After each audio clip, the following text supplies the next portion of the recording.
c'est mon premier vrai polar, disons, parce que j'avais fait en 2012 un thriller. Je fais bien la différence entre le thriller et le polar. J'ai fait un thriller qui s'appelait À la folie, publié chez France Empire. Tiré à quatre épingles, c'est un vrai polar à l'ancienne, avec des personnages hauts en couleur, mais on est aux côtés du commandant Chanel pour découvrir l'enquête, en fait, en quelque sorte. Et tiré à quatre épingles, deux significations. Tiré à quatre épingles veut dire bien habillé, bien sûr. On est tiré à quatre épingles. Et ensuite, tiré à quatre épingles, pourquoi? Parce que dans le livre, il y a un fond de sorcellerie, de magie noire, de vaudou.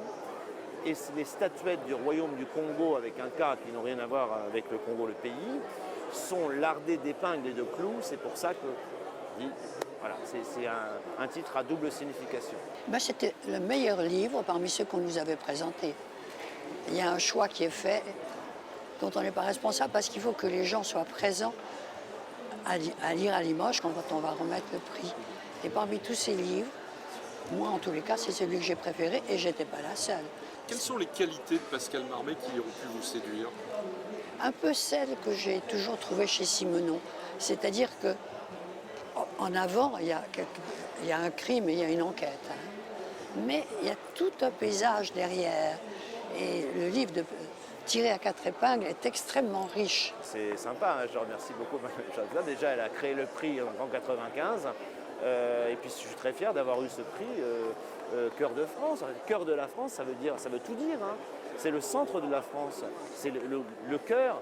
Et Madeleine Chapzal est une femme de cœur et d'esprit, mais aussi une femme de cœur. Donc peut-être qu'elle a aimé mes personnages, et ça c'est bien. Il faut vous dire aussi que je suis très perfectionniste en littérature.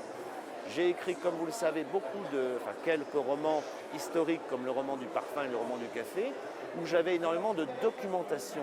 Et là, pour écrire un vrai polar, j'ai travaillé comme je travaille le roman du parfum. C'est-à-dire que je suis allé sur place, je suis allé me documenter. Pour le 36, j'ai visité avec un commandant qui ne s'appelait pas Chanel, le 36 quai des Orfèvres. Mais je suis allé sur place. J'ai visité la gare de Lyon avec des responsables de la SNCF. Voilà.